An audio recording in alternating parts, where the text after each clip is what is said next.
Yeah. Oh, Sabrina's just joining. Hi, Sabrina. Hopefully you can hear us. We're just about to start, so you'll need a pen and paper.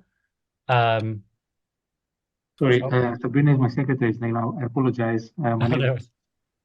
Hi, Nikos. I don't look like a Sabrina, I was going to unfortunately. say, Frustrating for everyone. I can just see you now. Thanks for joining us. So yeah, everyone, if you grab a pen and paper, it's going to be 4 rounds, 10 questions each. I'm going to go through the questions. We'll then repeat any that people want, and then after each round, I'll do the answers, so that we can sort of keep tally as we go. I'll aim for the quiz to last sort of 20 minutes, and then we can just have a sort of general chat after that. And if you don't hear me say any of the questions properly, please do just stop me. I'll talk a bit slower as we go through. Oops, why is that not working? Okay, so the first round is called Useless Facts, and it's a combination of random tidbits of information, dates, and stories. So the first question, which year was the Hoya Carrera launched? So which year was the Hoya Carrera launched?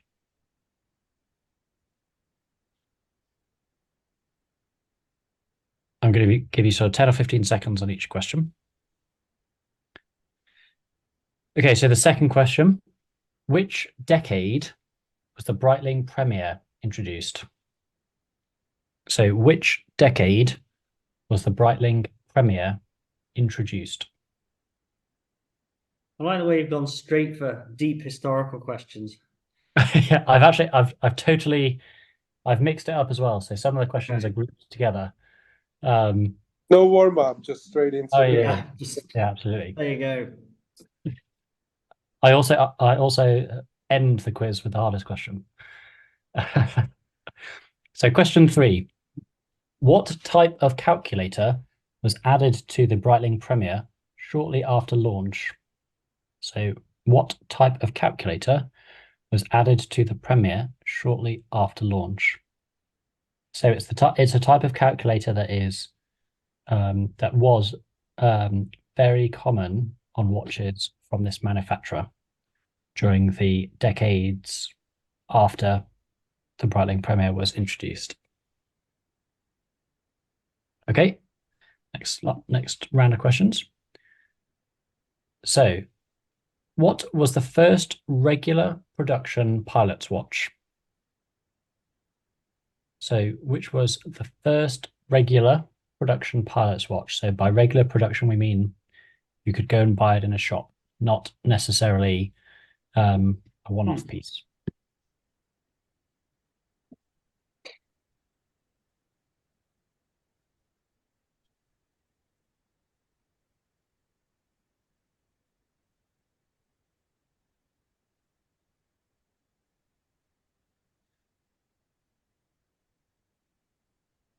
Oh, sorry.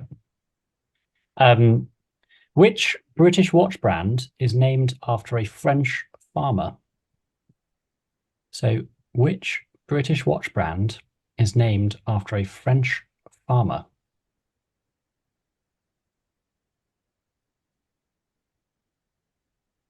Then the final one for this page.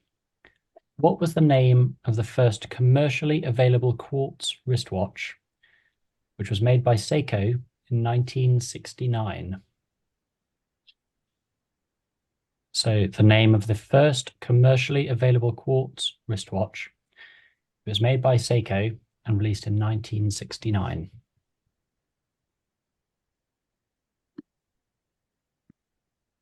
So within that theme, what was the name of the movement made by a group of Swiss manufacturers to compete with that quartz watch? So what was the name of the movement made by a group of Swiss watch manufacturers to compete with that Seiko quartz watch?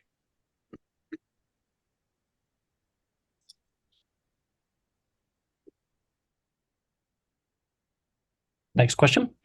Who invented the first chronograph pocket watch? So who invented the first chronograph pocket watch?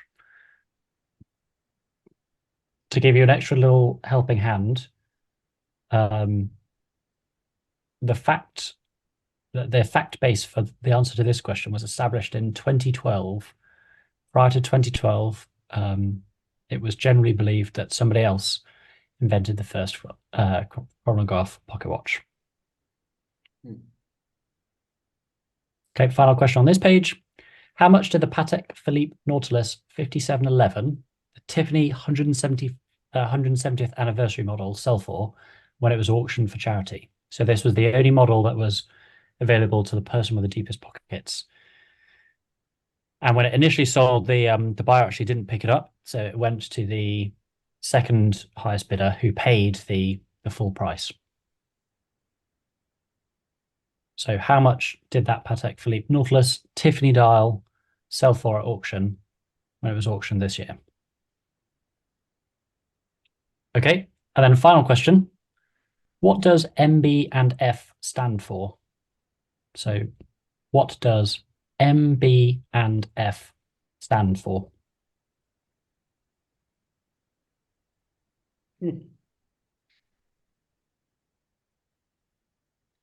Would anyone like to hear any of the questions again?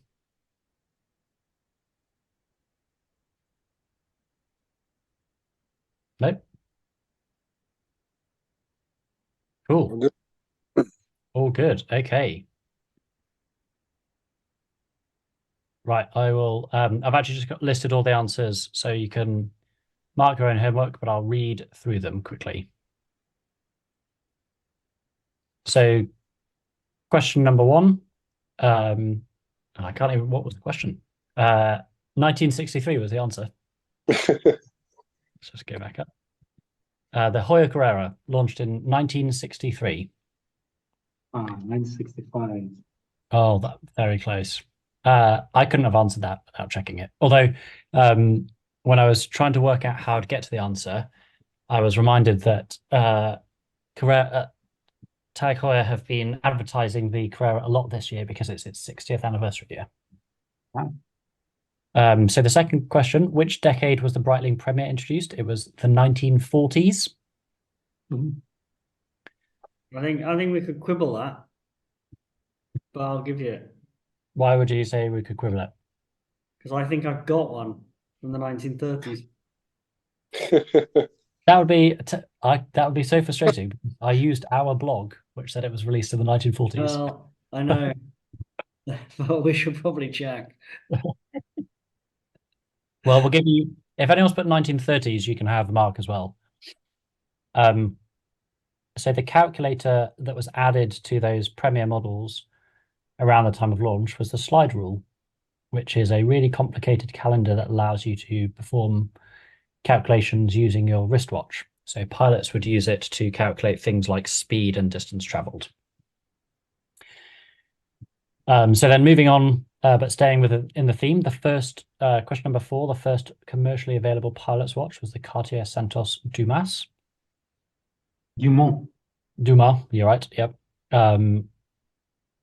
Question number 5, the name of the French farmer whose field the English brothers fell in, crashed their plane in, and then named the company after is Ramon. Number 6, the first commercially available quartz wristwatch was a Seiko Astron. I got that. Wow. Hey, nice work. Thank you. Number 7, so the name of the movement that the Swiss companies cobbled together to compete with the Seiko Astron was the Beta 21.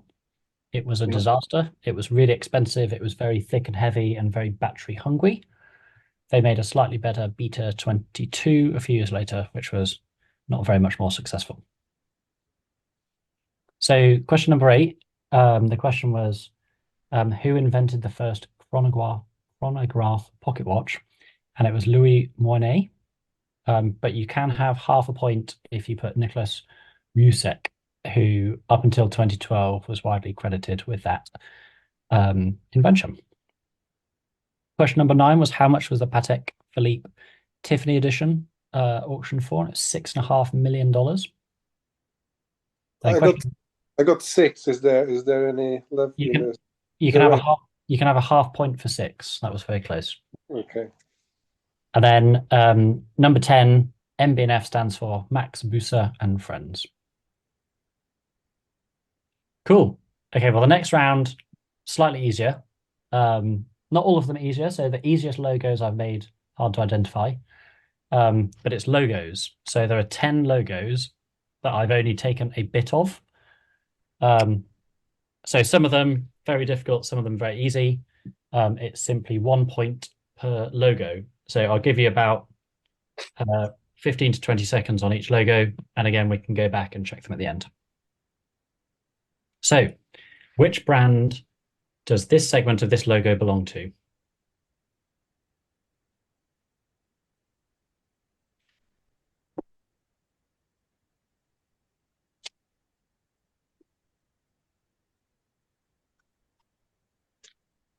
Okay. Next one. Which brand does this logo belong to?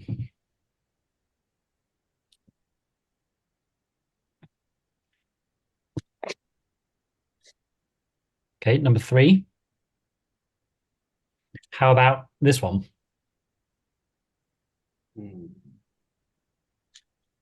I'll be honest, I didn't know this one. Winged Hourglass. Yeah.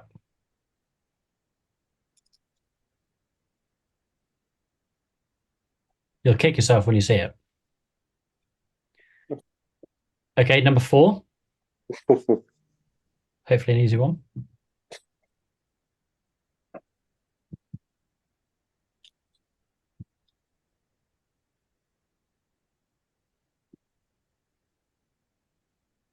Number 5.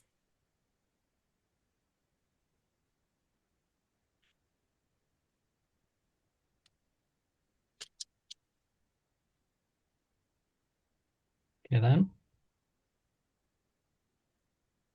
Number 6.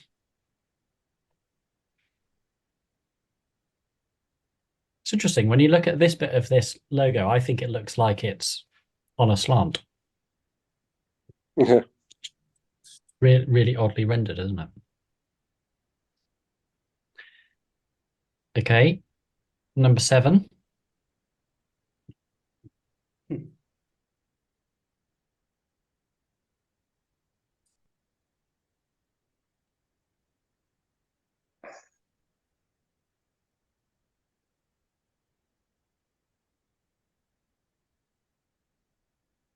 Number 8.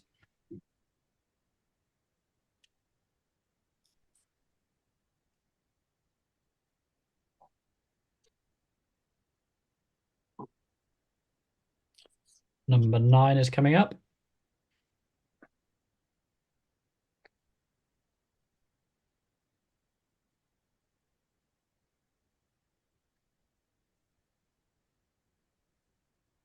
Finally, number 10.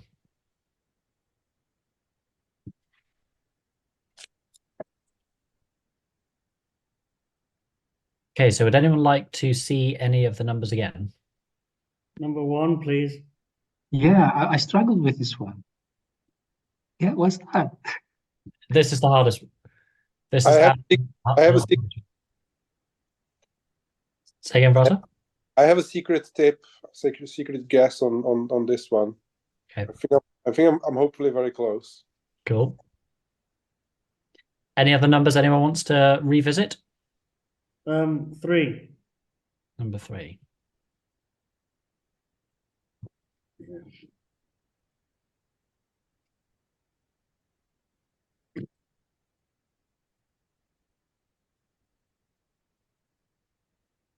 I'll give you 15 more seconds. Any final numbers? Is it possible to see 6 again, please? Yeah, definitely.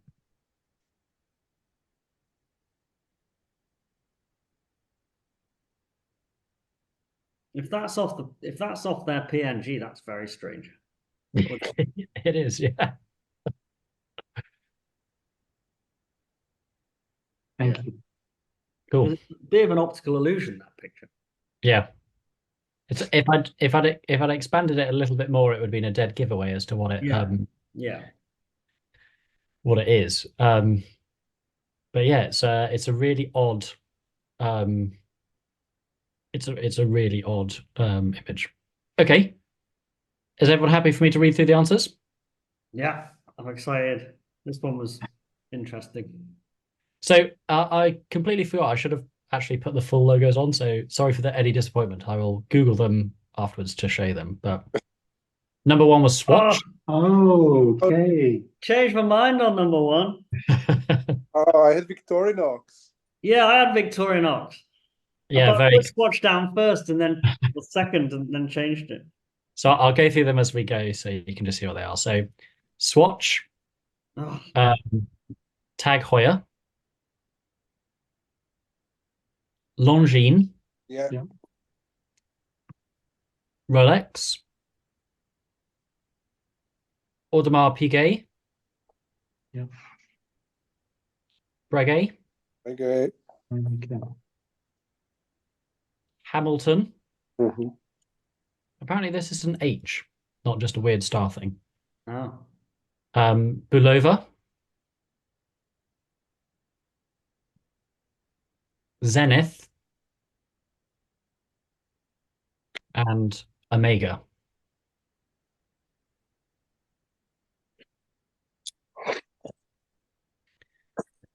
Okay, well done. Good work, everyone.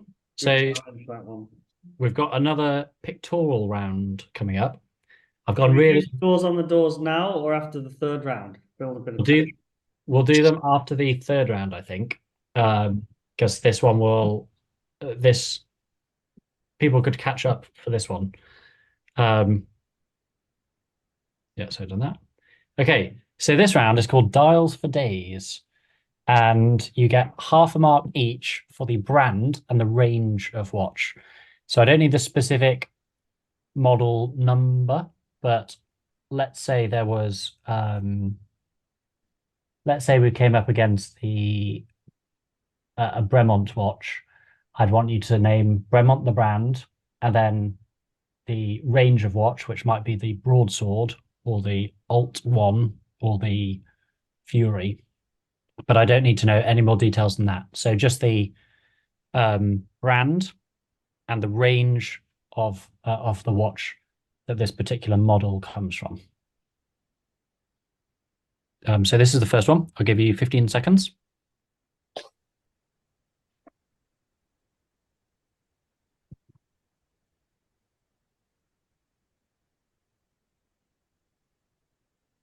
Okay, this is number two.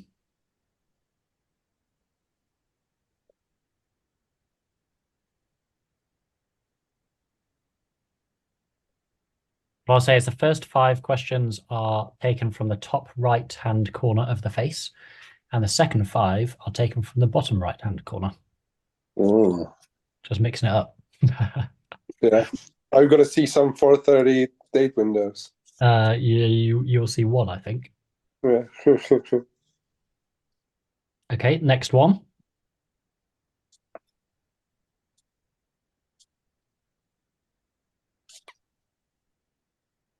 Just 5 more seconds on this one.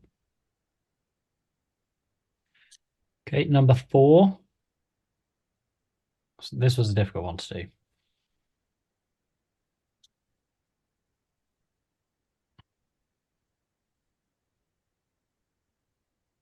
Okay. Number five.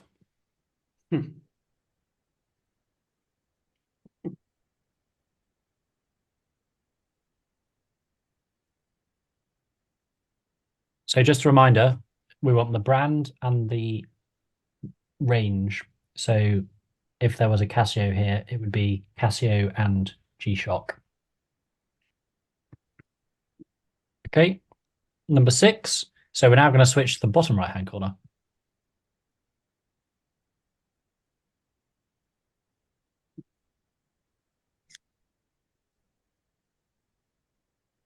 This was the hardest one for me. Once I'd taken the screen grab, I instantly forgot what the watch was.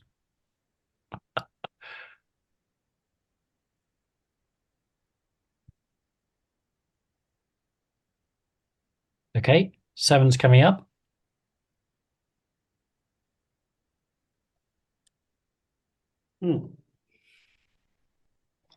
Oh, well, yeah. Remember, it's just the brand and the range, not the specific model.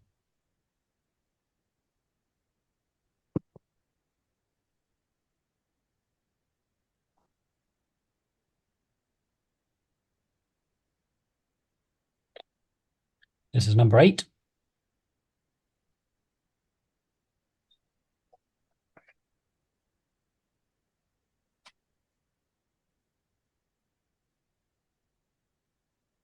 This is a niche one for the diving fans.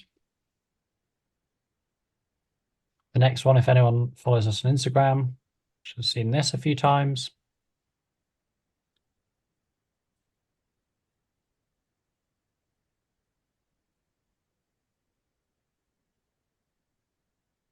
And then in 5 seconds, we'll just go on to the 10th one.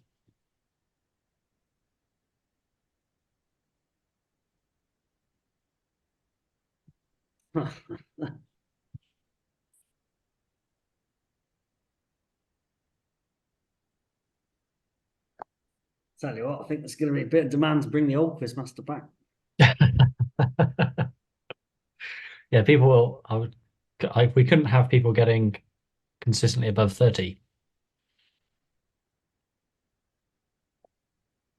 I count double digits as a good score this year. Okay.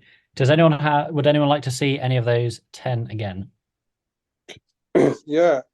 Can you have 8 and 9, please? Yep. This is 8.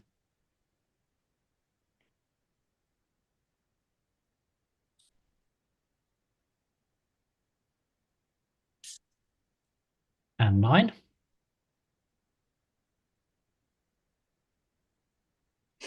I can't see if Dan has put anything in the chat. I know he was having some difficulties with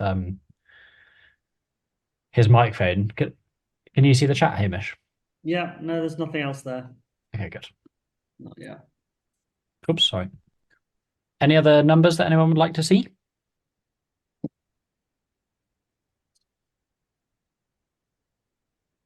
No, all good. Happy for the answers? Yeah.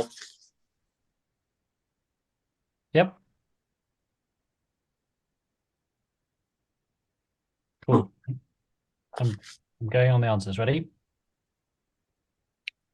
So I'll start from. Oh, just got a quick thing in the chat. Oh, thanks, Dan. Yeah, this was a hard quiz. Sorry. Right, let's just go through. So the first one is the Omega Speedmaster. Woohoo. The second, the Patek Philippe Nautilus. It's funny because if you just saw the 500, you'd know it was the Speedmaster. Yeah, Then I think so. The first lot of ones I did, I just took some text. You'd be surprised at how many watches don't have much text on. You know, we get used to lots of watches having lots of text on, but lots not having any. Yeah, yeah. This is the Audemars Piguet Royal Oak.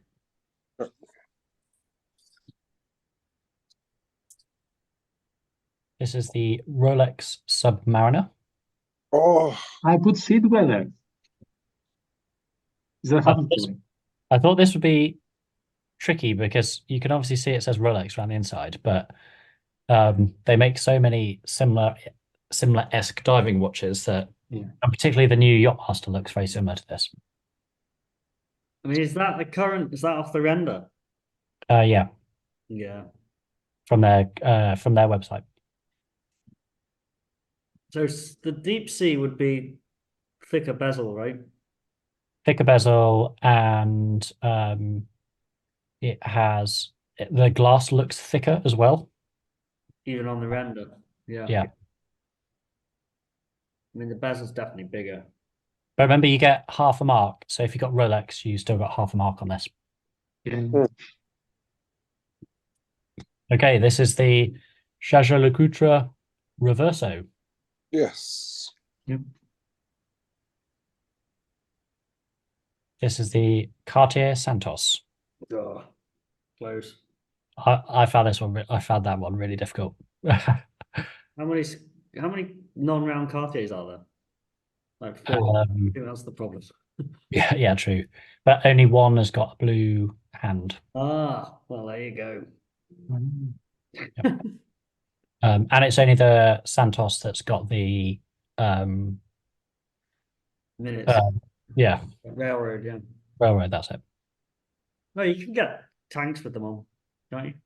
Yeah. I think I'm not sure you can anymore. So is that a tank or a Santos? This is a Santos. Ah, okay. You must be able to get tanks with them on. But anyway. This is the Breitling Premier. It's the one with a nice salmon dial. This is the Omega Seamaster. It's the James Bond No Time to Die edition.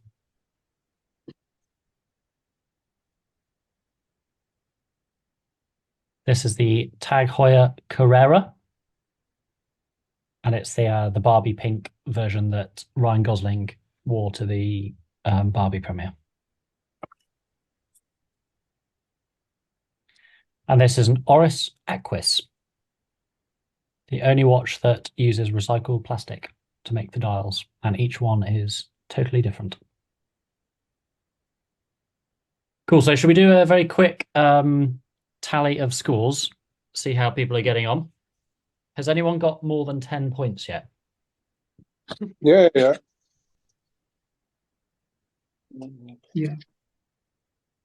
Has anyone got Across all 3 rounds or within?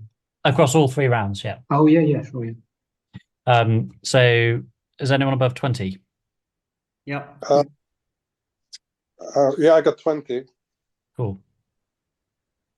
What about anyone above 25? Yeah. Okay, cool. Yeah, So I got 19 and a half. oh, Very good. that's very good. Okay, so we're pretty close. So what are you on, Hamish? What am I on? Yep. 26. 26. Okay, cool. Dan said he wasn't doing very well. So Dan, this is your round, this next one. And it's helpfully called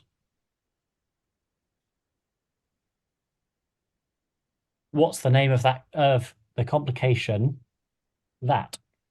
So 10 questions, 10 complications. So those are functions that a watch has. And I've just done a very, very simple description of 10 complications. So I just want the name of the complication. So what is the name of the complication that uses a number to display the date? So what's the name of the complication that uses a number to display the date? The second question, what's the name of the complication that displays the day, the date, and the month, and also adjusts for the months with 30 or 31 days? So it knows those 4 months that have got 30 days. All right? Yep. Yeah. Question number 3. What's the name of the complication that displays a waxing or waning gibbous?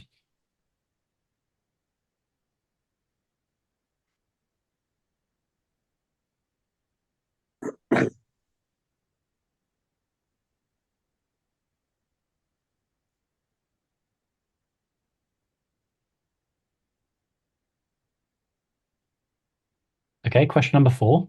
What's the name of the complication that counteracts the effects of gravity on an escapement? So what's the name of the complication that counteracts the effects of gravity on an escapement?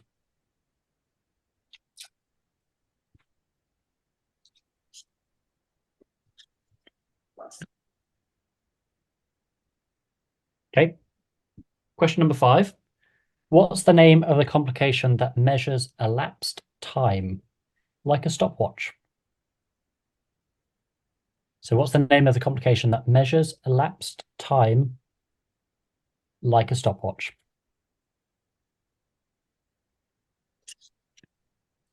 Question number 6. What's the name of the complication that is featured on the Rolex President? So what's the name of the complication that is featured on the Rolex President? So that's the Rolex that every president up to Barack Obama had at some stage.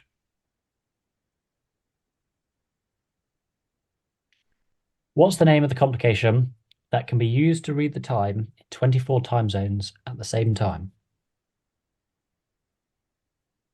So what's the name of the complication that can be used to read the time in 24 time zones at the same time?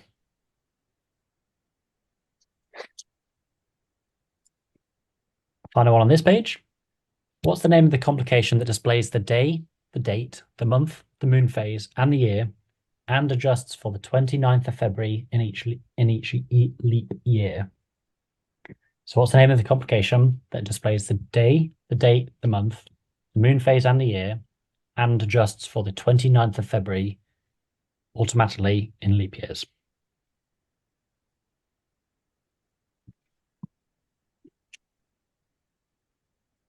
Final 2 questions. They are the 2 most complicated complications that I could think of. What's the name of the complication that, when a little lever is pulled, chimes the time for the wearer on a wristwatch? So what's the name of the complication that, when a little lever is pulled, chimes the time for the wearer?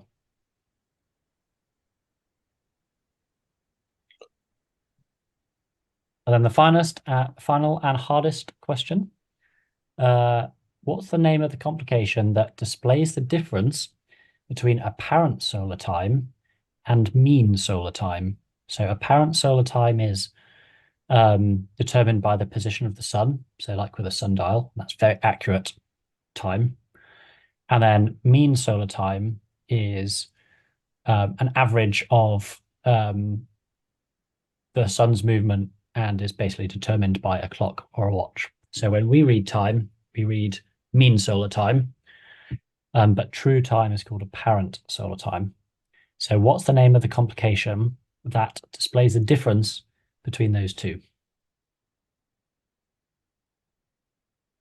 Cool. Does anyone, would anyone like to see any of those again?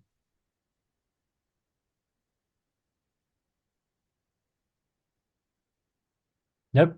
Cool. I'll read through them. So round 4, question number 1, that is a date. So number 2, so a complication that displays the day, the date, the month, and just for the months with 30 or 31 days is an annual calendar. The complication that shows a waxing or a waning gibbous is a moon phase.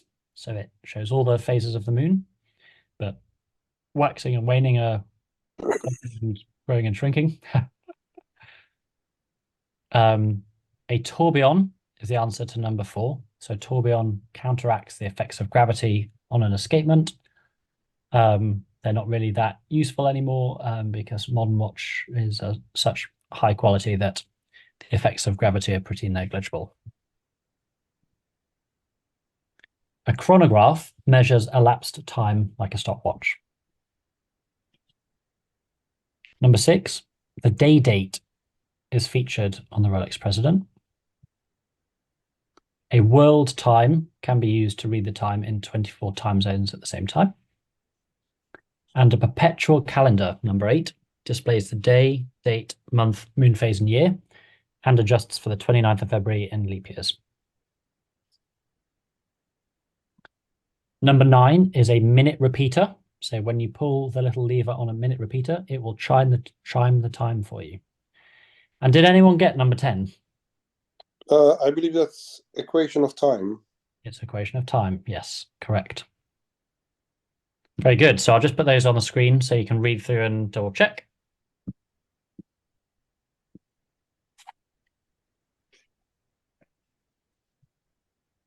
Okay, so do you want to tot up your scores very quickly?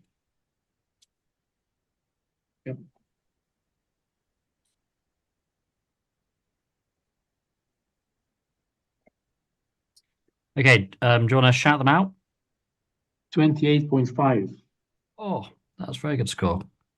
Thanks. Yep. Frata, 30. you say 30? Yeah. 30, very good. That's a good score. Both good scores so far. Hamish? 30. What did I say the first time? 37. Oh, wow. Very good. And then Dan. Dan got 7. Good work, Dan. Nice. That was hard work, wasn't it? Cool. So that was very good. Well done, everyone. That was good fun. I just wanted to, before we just have a general catch up, just flag some of the events that we've got early January. So we've got another virtual event on the 8th of January with a lady called Rachel Taylor, who's just written a book on Rolex. That'll be really interesting. We've then got a general meetup in central London. We're going to see Vertex, another British watch brand, in their amazing Mayfair space. Vertex have been around for donkey's years, and in the last sort of 5 years, like Fears and Bremont, have had a real sort of explosion of success. And Vertex have gone back to their past like Fears and released lots of sort of modern military style watches. And then we're really excited actually. Breguet are taking us on a tour of the Clockmakers Museum in London, which I think is attached to the Science Museum.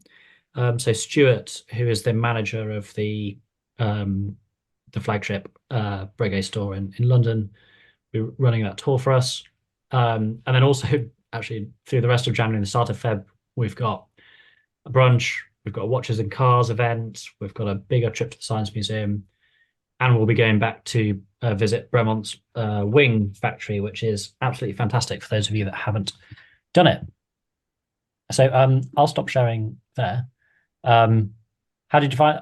I think the scores were, you all got higher scores than I was expecting. I thought I'd go as left field as I could on the quiz. But yeah, it's funny when you start, because I spent the weekend looking at watch pictures and trying to work out how you can sort of hide design features that are so sort of familiar to us. And it's not that easy, right? So the Patek Nautilus has got such distinctive horizontal lines. The AP Royal Oak has got such distinctive tapisserie on the dial. So it's really interesting to see that you all got generally such high scores going through those like difficult visual rounds. I have a suggestion for a round of picture sort of recognition. Yeah, go for it. You can do watch from the side, so profile of the watch. Yep. From the crown side, but like removing the logo. Oh yeah, that's a good idea. Because there's gonna be ones that you're gonna definitely recognize, but ones that are gonna be pretty hard. Yeah, that would be a good one actually. I was just looking at the side of this Explorer. Has reminded me of it has a very like, I don't know if you can, probably can't see that on the lights very good. Ooh, that's right on my face. Is that working? No, that's not working, is it? No, I'll give up on that. Has a very distinctive side profile.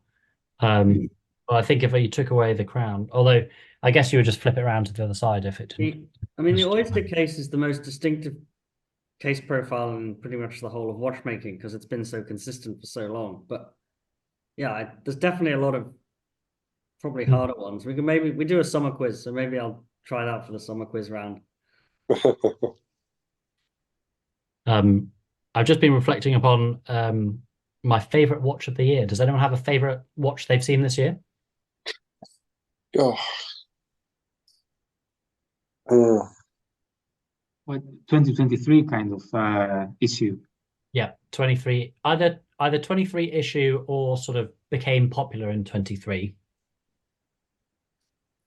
Say I stopped having favorite watches at about 1975. You literally look at nothing.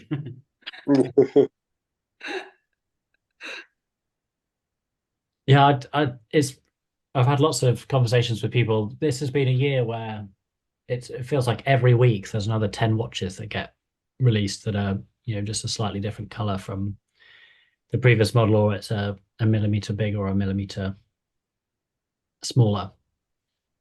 I think I regret not getting what could be my favorite watch of the year, which is the new Studio Underdog field watches. Mm. So I decided not to go for one of those, and I think I'm going to really, really regret it because it's a beautiful take on a very simple, very useful watch, and actually, generally interesting and different for a change. The chronos are really playful. I like the watermelon. I mean, Yeah, that's done quite a lot. Yeah, it's a brand that sort of it's good for me. I think it's good for two reasons. One is it makes watches really playful and interesting, and number two, it makes watches really accessible. So I think for lots of people, they probably just want one watch, maybe two watches. Studio Underdog is a really useful size. It's a nice watch. It's competitively priced, and it's interesting in doing so. And then secondly, that point, it's interesting. In a world where we're sort of oversaturated with 35 different dive watches released every month, it's something very different. I think I mine don't know would what most like Mr. Jones watches. It kind of Yeah. reminds me of that kind of thing. They're not real watches in some, but that's the point. They're playful and fun and kind of designery. Yeah, and actually we've visited Mr. Jones a few times this year, and it's remarkable how much goes into what lots of people would say, oh, it's not like a proper watch because it's not automatic, or it's relatively, I don't want to use the word low quality, because having seen how they make them, they're definitely not low quality. They print these dials all by hand in London, and the amount of colors that go into them, it's just a very different kind of watch. Yeah, one of my top 3 watches of 2023 is Berry Late. Yeah, which is the time is just, oh fuck it, time is just a social construct, Mr. Yeah. Jones. So I'm With the letters jumbling now, up and Yeah, it's that's in the the one. Yeah. permanent collection. And as we saw, like if we go back, and I'm tempted by getting the blue sample if they're not all sold, because the watch is pink, but they made some blue dials Yeah. as samples that you can still buy as samples. So now I've thought about it a bit more, I might buy that next time we go if there's any left. Yeah.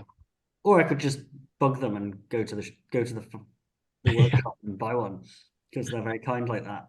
Yeah. So, I mean, when we went last time, actually, there was one of our members brought his daughter along because she's a big fan of their watches, and she had really wanted to get one of the models that had sold out really quickly. And so Crispin, the founder, just went like literally rummaging through the stock drawers, and he managed to find one that they'd had as a prototype and just never got it onto the prototype box. So she was absolutely made up, and that'll be her watch for what, 10, 15 years probably. it was very sweet because she spent the whole evening trying on the others and trying to decide which one to get. And then she said, well, really, the one I wanted was this. I said, well, did you ask if there are any left? And she said no. And then they went on a hunt, and lo and behold, there was one left. So, Yeah. And it was a sample, so it's unique. Yeah. So anyway, yeah, my other watch of the year, which I'll never see in person, I don't think, probably is the Cartier, what is it, Santos Square, skeletonized with the plane as the micro rotor. Yeah, it's nice. Yeah, that's I think they're only making 50 of each, so Hmm. I doubt I'll ever get to see one in the metal, but that was an incredible watch. And there's another more ordinary watch that is in the back of my mind. I'll see if it comes to the tip of my mind before we finish. I really like the Omega Aquaterra old-timer in green. Oh, Oh, yeah. yeah. That is very, very good, that watch. Yeah, let me find a picture. And in grey. I liked it in grey as well. Mm. What else did I like? This Yeah. one. I'm just going to turn this light off that's in my eye. Sorry. Do you like it with a rubber strap? Yeah. So let me just share it. can do this, share screen. This one. Yes. Yeah. Yeah, it was very good that. Yeah. I'm amazed at how much. I mean, it's very expensive, as lots of new Omegas are, but I love how much detail they get into the dial. Yeah. Just remarkable. And then the one you liked, Hamish, you said was the Santos skeleton. Pretty sure it's the Santos. Yeah, it's the square.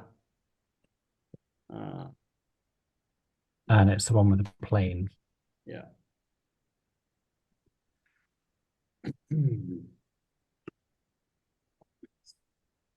Is it this one? Yep. Yeah, and the Citizen did the new Yeah, that's- colors for the Tsuyosa. What was the model called? It's a strange name. It's a Tsuyosa. How do you spell that? TSUYOSA. TSUYOSA. Oh yeah. Yeah, so they now have like 5 different colors, maybe. Yeah. Oh, there you go. Yeah. Yeah, and it's such a great entry watch. It's 200 pounds or something, Yeah. maybe 3, but it's like a presidential bracelet, fun, the colorful dials with Really the nice colors. yeah. You It's like quite- the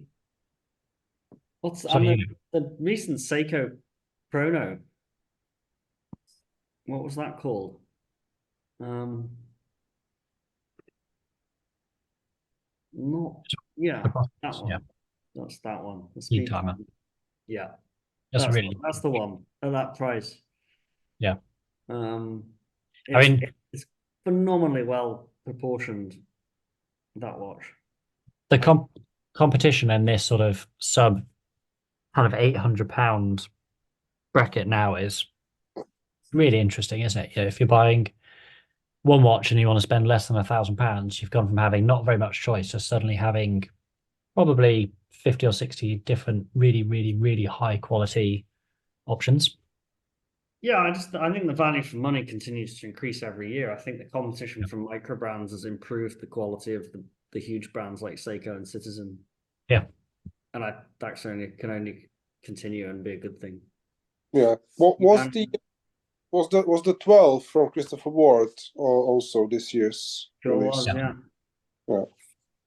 Yeah, it's a good shout. I mean, I've tried them on and I'm a bit betwixt and between with the 2 sizes, but then that's just peculiar to my wrist. And I think though, in terms of the overall package, they are phenomenal and they are very sharp. So Yeah. if that's the kind of style you're interested in, they're very much worth checking out. Yeah. As I said, for me, the size was a bit difficult to decide between the 2 sizes, but I actually think the smaller one was better. Yeah. As an all-round unique watch in that size. It's 36 and 40, isn't it? The 2 sizes. Yes, I think so. And a 36. If you click through to the webpage, it'll tell you.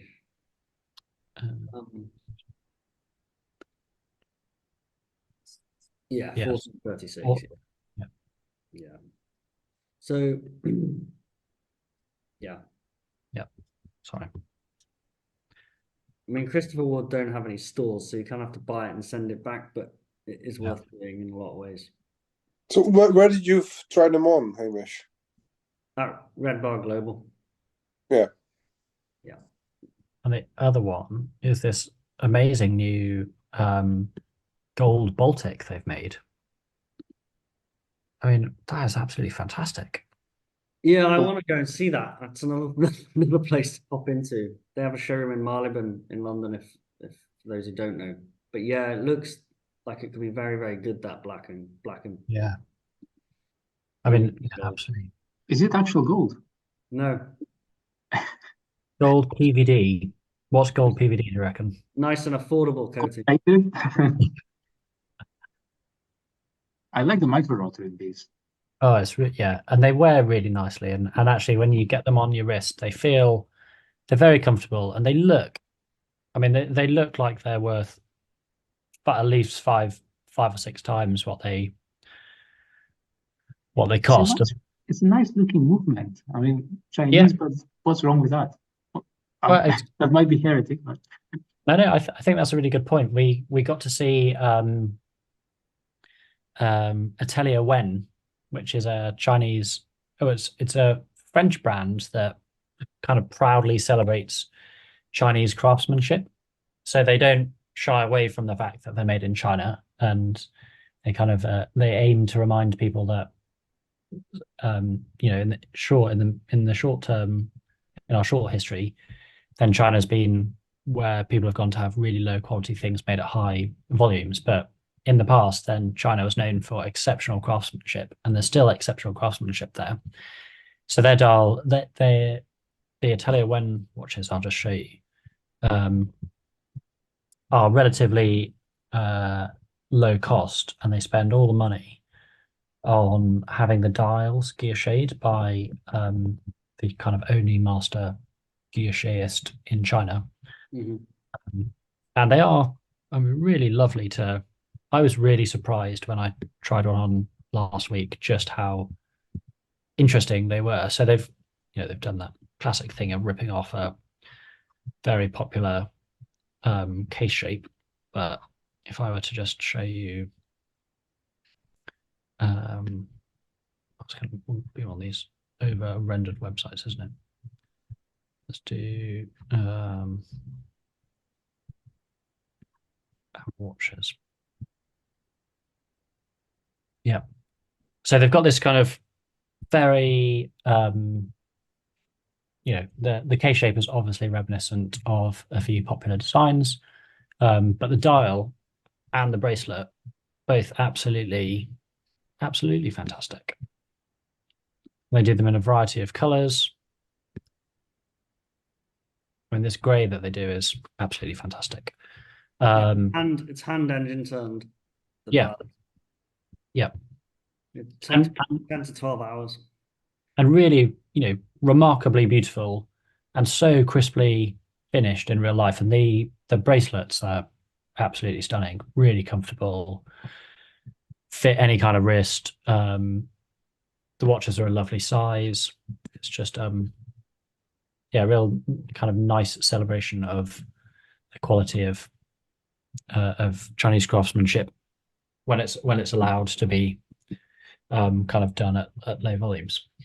Yeah, I mean, if the obviously we don't know where most bracelets are sourced from nowadays anyway, but a lot of them are still European made, if not Swiss. Yep. But when I saw that bracelet last week, if that's kind of now a very affordable bracelet coming out of China, then again, bracelets in the next decade are going to get very, very good. Yeah. At very many different price points. Yep. It's exciting. Well, conscious we always try and keep these to an hour max. So we'll finish there. Thanks everyone for joining. It was really good fun. Thank you. And yeah, see you all in the new year. Yeah, just next few online events are actually a bit all interesting in different ways, because we've got Rachel Taylor in January. We've got a expert on the business side of the watch industry in February. We've got the world's most I don't know what the word is, most world renowned expert on Bulova, and his story is fascinating in March. And then we'll see who we can drum up for April and the rest of the year as well. And then, of course, all our in-person events. So I hope to see you at one soon.